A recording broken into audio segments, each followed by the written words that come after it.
जय माँ पीताम्बरा, जय माँ बगलामुखी, जय जय श्री महाकाल।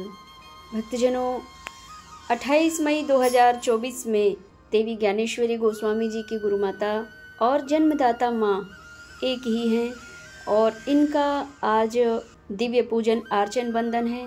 माता जी के गए आज पूरे 2 वर्ष हो चुके हैं और दूसरी पुण्यतिथि में गुरु माता अपनी पूजनीय माता जी जन्मदाता माता श्री का पूजन करके और अपने इस मानव जीवन को कृतार्थ कर रही हैं। और पूज्य पिताश्री भी माता जी के समक्ष ही बैठे हैं और यह दृश्य देखकर आंखें भर आ रही हैं, किंतु फिर भी हृदय को थामकर माता जी के दिव्य दर्शन करते हुए और इस पूजन को संपन्न करने का प्रयास कर रही है गुरु माता देवी ज्ञानेश्वरी। भक्तजनों, मेरा जीवन बड़ा ही धन्य रहा है कि मुझे स्वयं शक्ति स्वरूपा माता जी के दिव्य सानिध्य प्राप्त हुआ और परम दिव्य शक्ति स्वरूपा ऐसी माता श्री के उदर से मुझे जन्म लेने का परम सौभाग्य प्राप्त हुआ। मेरी माता जी ने भी मुझे बताई और मेरे परिवार हितैषियों ने भी मुझे बताया, पड़ोसियों ने भी मुझे बताया कि जिस वक्त मैं माता के गर्भ में थी उस समय माता जी नित्य प्रति श्री रामचरितमानस का पाठ किया करती थी, सुंदरकांड महापाठ किया करती थी, आध्यात्म सत्संग और प्रवचन भी किया करती थी। और उस समय मेरे पिताश्री परम पूजनीय डॉक्टर सत्यनारायण गिरी गोस्वामी जी महाराज श्री भी हिमालय में तपस्या करने चले गए थे और माताश्री मुझे अपने पेट में रखे हुए, अपने उदर भीतर रखे हुए और भगवत भक्ति में लीन थी। प्रभु श्री रामचरितमानस का पाठ करती, सुंदरकांड 40 महापाठ करती थी और अपने भगवान भक्त ध्रुव चरित्र, भक्त प्रहलाद चरित्र, माता सती अनुसुईया दिव्य चरित्र के दिव्य सद्ज्ञान चर्चा भक्तों को सुनाया करती थी। उदर में पल रहे बच्चे का विशेष ध्यान रखते हुए भगवत भक्ति में नित्य प्रति लीन रहती थी। रात में मन ही मन अध्ययन करती थी। क्यों कि मेरी माताश्री पढ़ी लिखी नहीं थी, एक भी क्लास उन्होंने पास नहीं किया, किंतु श्री रामचरित्र मानस पाठ उन्हें रटा हुआ था। जिस समय माताश्री आसपास के गांव में जब कथा होती थी तो पूज्य माताश्री की जब कथा चलती थी, प्रवचन चलते थे, उस समय कुछ गांव के 2-4 गांव के व्यक्ति पटेल लोग सब आते थे, माताजी के प्रवचन सुनते थे। जैसे ही माताजी के प्रवचन प्रारंभ होते थे तो वे भक्त अपनी रामायण में माताजी की चौपाइयों को मिलाते थे कि कहीं गुरु माता गलत तो नहीं बोल देंगी, क्यों कि वे पढ़ी लिखी नहीं हैं। तो काफी सज्जनों ने माताजी की बहुत परीक्षा भी ली है, यानी उदर में ही आपकी गुरु माता यानी देवी ज्ञानेश्वरी गोस्वामी की बहुत परीक्षा हुई है।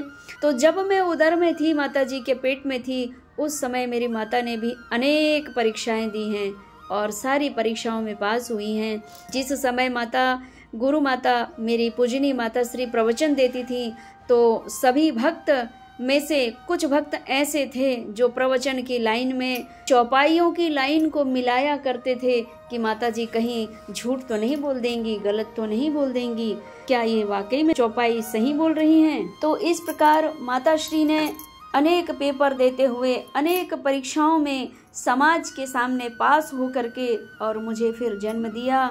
इतने में ही मेरे परम पूजनीय पिताश्री हिमालय में तपस्या करके जब वापस आए तो कुछ समय बाद फिर मेरा जन्म हुआ और गुरुदेव जी को बड़ी प्रसन्नता हुई और मेरे जन्म के कुछ समय बाद ही यानी 1 वर्ष की भी मैं नहीं हो पाई थी और मेरे पिताश्री पुनः अखंड ब्रह्म ध्यानालीन समाधि में लीन होने के लिए पुनः मानसरोवर यानी अखंड तप करने हिमालय चले गए।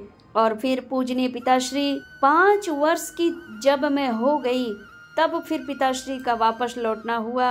5 वर्षों में मैंने अपने पिताश्री को पहचानना भूल गई थी। तब मैं जैसे जैसे धीरे धीरे बड़ी हुई तो मेरी माताजी भी मुझे साथ में प्रवचन करने गांव-गांव ले जाया करती थी। और जब माता श्री प्रवचन करती थी तो मैं उनके श्री मुखारविंद को निहारते हुए, देखते हुए प्रसन्न चित्त होकर के अपनी ही परम पूजनीय माता श्री के श्री मुखारविंद द्वारा भगवत भक्ति ज्ञान गंगा धारा प्रवाह को श्रवण पान करते करते करते करते धीरे धीरे मैं भी श्री रामचरितमानस महापाठ में जो सुंदर कांड आता है वह सुंदर कांड पाठ करना मैं भी 5 वर्ष से ही सीख गई। ये मेरी माता श्री का अथक प्रयास था कि मेरी पुत्री को मैं ज्ञान में इतना मैं बलवान बना दूंगी, इतनी बुद्धिमान बनाऊंगी कि मेरा नाम रोशन करते रहेगी। और आज परम पूजनी माता श्री के आशीर्वाद से आज सच में मेरा जीवन विश्व विख्यात है। और माँ भगवती श्री ब्रह्मास्त्र महाविद्या की भक्ति करके और मैं अपना जीवन को निर्वाहन कर रही हूँ। और मेरी पूज्य माता श्री और पिताश्री के आशीर्वाद से आज मुझे बगलामुखी मैया की जो भक्ति प्राप्त हुई है, जो संपूर्ण जनमानस के लिए परम कल्याणकारी विद्या मानी जाती है, उनका सानिध्य मैं अनेक भक्तों को प्राप्त करा पा रही हूँ। यह मेरे बड़े ही परम सौभाग्य हैं। इसीलिए जीवन में भक्तजनों अपने जीवन में माता पिता का सम्मान करना अति आवश्यक है। माता पिता का सम्मान करना, गुरुजनों का सम्मान करना, माता पिता के जीवन में अगर किसी प्रकार का मतभेद भी है तो उस मतभेद को त्याग करके आपको ये सोचना चाहिए कि माता भी मेरे लिए उतना ही परम पूजनीय है और पिताश्री भी उतने ही परम पूजनीय है। जिस मनुष्य के जीवन में माता पिता के प्रति आदर भाव, समर्पण भाव होता है, निस्वार्थ से सेवा भाव होता है, ऐसे ही मनुष्य, ऐसे ही भक्त परम इष्ट का परम सानिध्य प्राप्त करते हैं। और यह दिव्य ज्ञान हमें गुरु के माध्यम से ही प्राप्त होता है। प्रथम गुरु तो माँ होती है, ऐसा मैंने सुना था। और आज मैं स्वयं कहती हूँ कि मेरे अपने जीवन में भी मैंने प्रथम गुरु मेरी माताश्री को माना था। और मेरी माताश्री ने मुझे जो गुरु बनकर जो दिव्य ज्ञान प्रदान किया है, जो भक्ति प्रदान की है, जो ममता प्रदान की है, जो करुणा प्रदान की है, जो धैर्य प्रदान किया है, उसकी मैं इस जन्म में बहुत आभारी हूँ माँ। अनेक जन्म भी लूँ तो शायद ऐसी माँ पाऊंगी भी या नहीं, मुझे यह ज्ञात नहीं, किंतु चाहूँगी और ईश्वर से यही प्रार्थना है कि यही माँ मुझे हर जन्म में प्राप्त हो। क्योंकि इस जन्म में मैंने जीते जी अपनी माता और अपने पिता को ईश्वर तुल्य पाया है। ईश्वर तुल्य उन्होंने मुझे मेरे जीवन में शायद अंधकार भी रहा होगा तो उन्होंने उस अंधकार को ज्ञान रूपी प्रकाश डाल करके, सद्ज्ञान रूपी दिव्य चर्चा से, दिव्य भक्ति के प्रभाव से उन्होंने मुझे दिव्य ज्ञान, दिव्य उजाले में मुझे परिवर्तित कर दिया, मेरे जीवन को दिव्य प्रकाशवान बना दिया। ऐसे माता पिता को पाकर के मेरा भी अपना जीवन धन्य हो गया। इसी प्रकार भक्तजनों, जो भक्त, जो मनुष्य माता पिता और गुरु शरण लेते हैं और गुरु और माता पिता के सानिध्य में रहकर इष्ट भक्ति करते हैं, इष्ट की कृपा प्राप्त करते हैं, उनका जीवन इसी प्रकार धन्य धन्य और निहाल हो जाता है। और आप सभी भक्तों से कहना चाहूंगी कि अपने इस मनुष्य जीवन को जो आपने प्राप्त किया है, वे माता पिता का आभार धन्यवाद प्रतिपल आपको करते रहना चाहिए और उस ईश्वर का भी धन्यवाद करना चाहिए जिन्होंने आपको ऐसे माता पिता प्रदान किए कि माता पिता के आशीर्वाद से ईश्वर की भक्ति मिल गई और आपका जीवन धन्य हो गया, निहाल हो गया। और आज के दिव्य आत्मज्ञान चर्चा में बस इतना ही। जय माँ पीताम्बरा, जय श्री महाकाल, जय हो मातेश्री, जय हो माँ, जय हो माँ। माता पिता के श्री चरणों में प्रणाम नमन करते हुए अपनी वाणी को विराम देती हूँ। जय माँ, जय माँ।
की